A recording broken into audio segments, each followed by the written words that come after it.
Kedatangan petugas Sudin Perhubungan di kawasan Atrium Senen, Jakarta Pusat sontak membuat sejumlah pengemudi ojol panik. Mereka bergegas pergi membawa sepeda motornya yang terparkir di bahu jalan agar tidak terjaring razia petugas. Walau demikian, sejumlah kendaraan yang parkir di trotoar di seberang kawasan Atrium Senen diangkut petugas. Petugas menyayangkan masih rendahnya tingkat kesadaran masyarakat untuk mematuhi peraturan daerah tentang ketertiban umum. Selain mengganggu arus lalu lintas, keberadaan area parkir liar juga telah merampas hak para pejalan kaki. Ya, kita bergerak dari Pasar Tanah Abang, kawasan Pasar Tanah Abang tadi kita tertibkan ada 2 unit kendaraan roda 2 yang ditinggalkan atau diparkirkan pemiliknya di atas trotoar. Lanjut dari kawasan Tanah Abang kita menertibkan kembali di Atrium, Pasar Atrium, berikut di jalur busway. Berhasil kita amankan dan tertibkan kendaraan roda 2 kembali. Seluruh kendaraan yang terjaring kemudian dibawa ke kantor Sudin Perhubungan untuk diproses lebih lanjut dengan sanksi tilang maksimal sebesar Rp250.000.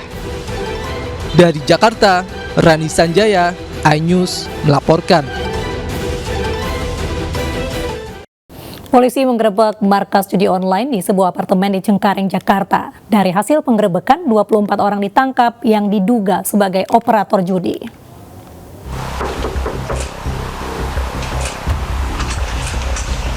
Satu persatu kamar yang diduga sebagai markas judi online digerebek unit Reskrim Polsek Cengkareng di sebuah apartemen di Cengkareng, Jakarta Barat. Dalam penggerebekan ini, petugas menangkap para operator judi yang sedang mengoperasikan judi online di komputer. Informasi terkait markas judi online ini diperoleh dari masyarakat yang resah dengan aktivitas muda-mudi yang menyewa kamar apartemen. Dari hasil penggerbekan ini, petugas berhasil menangkap 24 orang sebagai operator judi. Ternyata kami berhasil mengamankan di 7 unit di apartemen City Park dan berhasil mengamankan 24 yang diduga operator judi online. Sementara dari 24 kami amankan ke Polsek dan beserta barang bukti baik handphone dan laptop dan komputer.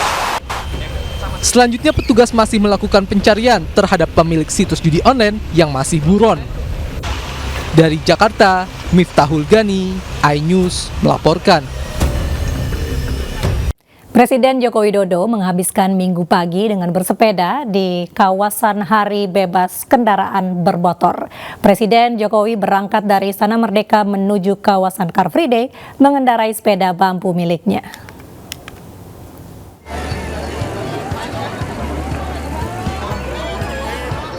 Presiden Joko Widodo menghabiskan Minggu pagi dengan bersepeda di kawasan Hari Bebas Kendaraan Sudirman Tamrin, Jakarta Pusat pada Minggu pagi. Dengan pengawalan ketat Pas Pampres yang juga bersepeda, Jokowi mengendarai sepeda bambu miliknya dari Istana Merdeka menuju Bundaran Hotel Indonesia. Kehadiran Jokowi di CFD langsung disambut warga yang tengah berolahraga. Warga berebut ingin bersuah foto dengan Presiden. Selain menyapa warga, Jokowi juga membagikan kaos dan jaket. Sempat terjadi kehebohan karena warga saling berebut mendapatkan jaket dan kaos yang dibagikan. Dapat kaosnya, Pak. Gimana perasaannya, Pak? Pas banget, Pak. Rakyat. Membawa dengan rakyat. Bajunya dari mana? Dari Pak Jokowi langsung dilempar, tadi saya udah gerak dari aku gitu. Oh, teriak-teriakan. Iya, nggak Pak Jokowi kan. Foto nggak bisa. Gimana sih, Bu, rasanya bisa dapat ini baju banyak? Ya senang aja gitu, udah berapa kali sih saya ketemu, cuma baru kali ini ketemu Pak Jokowi. Usai berinteraksi dengan warga, Jokowi kemudian melanjutkan goesnya menuju Istana Negara. Dari Jakarta, Rani Sanjaya, iNews melaporkan. Pemirsa, menyambut Tahun Baru Imlek, warga keturunan Tionghoa di Kuta, Bali mulai membersihkan puluhan patung dewa. Hal serupa juga dilakukan warga Tionghoa di Kediri, Jawa Timur.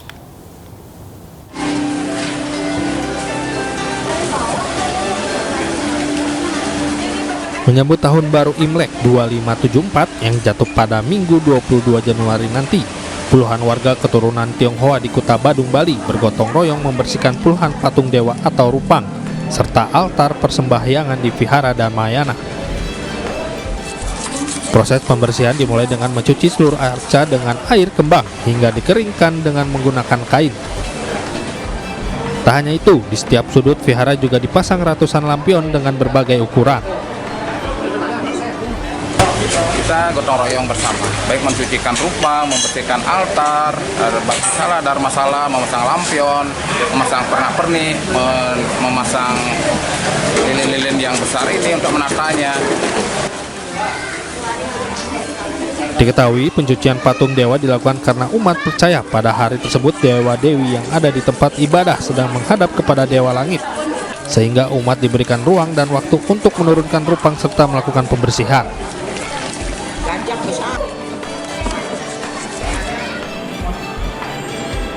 Sementara itu, di kota Kediri, Jawa Timur, para warga keturunan menggelar ritual juga memandikan patung dewa-dewi sebagai persiapan perayaan Tahun Baru Imlek.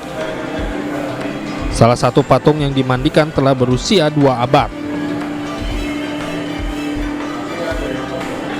Warga dengan sukarela mengikuti proses ini karena meyakini dengan mengikuti prosesi ini akan mendapat keberkahan dalam mengarungi tahun kelinci air 1 tahun mendatang. Dari tim liputan iNews melaporkan. Kebanjiran order pentas jelang Tahun Baru Imlek, kelompok Barongsai Singa Mataram dari Yogyakarta intensif menggelar latihan. Kelompok ini biasa tampil di beberapa tempat wisata dan juga hotel.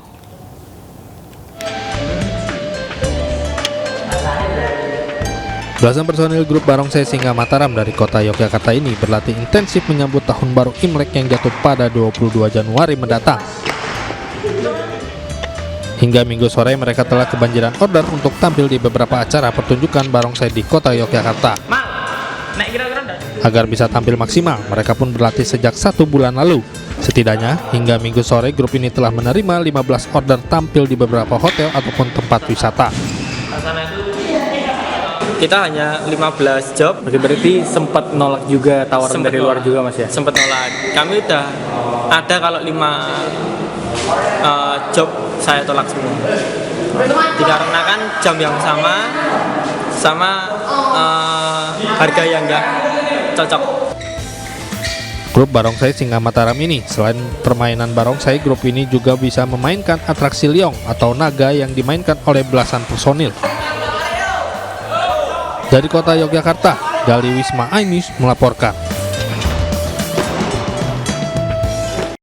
Nah, kalau kue keranjang itu jadi hidangan tradisi merayakan Tahun Baru Imlek. Di Malang, Jawa Timur ada kue keranjang warna-warni dengan rasa kekinian yang laris dibeli untuk hidangan Imlek.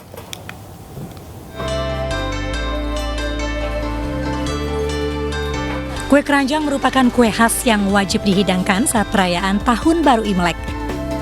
Bercita rasa manis dengan tekstur kenyal dan lengket, kue ini mengandung filosofi keluarga yang merayakan Imlek agar selalu rukun dan damai, tidak saling bermusuhan.